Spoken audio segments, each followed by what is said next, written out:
రాష్ట్ర ప్రభుత్వం ఇవాళ విచక్షణ రహితంగా ఏదైతే సిటీ బస్సు ఛార్జీలు పెంచిందో దాన్ని నిరసిస్తూ బీఆర్ఎస్ పార్టీ తరఫున ఇవాళ చలో బస్ భవన్ కార్యక్రమానికి పిలుపునిచ్చినాము.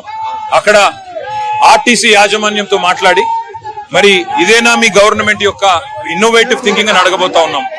ఇవాళ రాష్ట్ర ప్రభుత్వం ఏం చెప్తోందంటే ఇదేదో చాలా గొప్ప పని మేము చేస్తున్నది అన్నట్టుగా మహిళలకు ఫ్రీ బస్ ఇస్తున్నామని చెప్తున్నారు.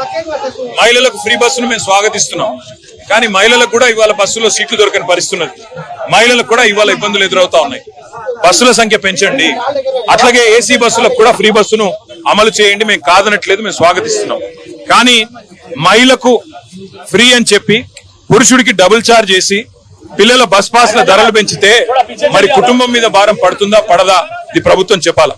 బీఆర్ఎస్ ప్రభుత్వం ఉన్నప్పుడు నెలకు 120 కోట్ల మరి గ్రాంట్ ఆర్టీసీకి ఇచ్చి సంవత్సరానికి 11500 కోట్ల గ్రాంట్ ఇచ్చి ఆర్టీసీని కాపాడుకునే ప్రయత్నం చేసినాం. మీరు ఇవాళ 2 పనులు చేస్తున్నారు. ఒకటి, ఎవరైతే పబ్లిక్ ట్రాన్స్పోర్ట్ ని ప్రజా రవాణాను వాడే పేదలు ఉన్నారో, మధ్యతరగతి ప్రజలు ఉన్నారో వాళ్ళని నడ్డి విడిచే ప్రయత్నం చేస్తున్నారు. అట్లాగే మరొక వైపు ఆర్టీసీని ప్రైవేటీకరించే ప్రయత్నం చేస్తా ఉన్నారు.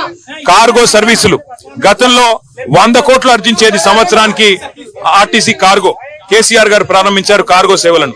మరి మీ ప్రభుత్వం ఇవాళ ప్రైవేట్ వాళ్ళకు అప్పచెప్పి నెలకు 3 కోట్లకే అంటే సంవత్సరానికి 36 కోట్లకే మరి కార్గో సేవలను కూడా ప్రైవేట్ పరం చేసింది. అట్లాగే ఆర్టీసీని కూడా ప్రైవేట్ పరం చేయాలనే ఆలోచన కనబడతా ఉన్నది.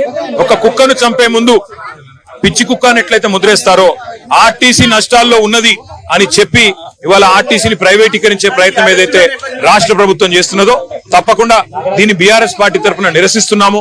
తప్పకుండా ఈ పెంచిన ఛార్జీలను వెంటనే తగ్గించాలని డిమాండ్ చేస్తున్నాము. నెలకు ఆర్టీసీ కనుక కష్టాల్లో ఉంటే తప్పకుండా ప్రభుత్వమే ఆ నష్టాలు భరాయించాలి. ప్రపంచవ్యాప్తంగా ప్రజా రవాణా ఎక్కడ చూసినా నష్టాల్లోనే నడుస్తుంది. లాభాల్లో ఉన్నది చాలా తక్కువ చోట్ల. నష్టాల్లో ఉన్నప్పటికీ ప్రజా రవాణా అనేది ప్రభుత్వం యొక్క బాధ్యత. ఆ బాధ్యత ప్రభుత్వం తీసుకొని నెలకు అవసరమైతే 500 కోట్ల 600 కోట్ల గ్రాంట్ ఇచ్చి మరి ప్రజా రవాణాను ప్రజల మీద భారం వేయకుండా నడపాలన్నదే మా ప్రధానమైన డిమాండ్. అట్లాగే ఆర్టీసీ ఉద్యోగులకు ఇచ్చిన ప్రతి మాటను ప్రభుత్వం నిలబెట్టుకోవాలి. ఉద్యోగులుగా వాళ్ళని ఆల్రెడీ మేము గుర్తించాము. ప్రభుత్వ ఉద్యోగులుగా మీరు ఇచ్చిన మాట అపాయింటెడ్ డే కానీ అట్లాగే యూనియన్ల గుర్తింపు కానీ ఇతర అంశాలు కూడా తప్పకుండా ప్రభుత్వం స్పందించి వెంటనే మాట నిలుపుకోవాలని డిమాండ్ చేస్తూ పెంచిన ఛార్జీలు తగ్గించాలి.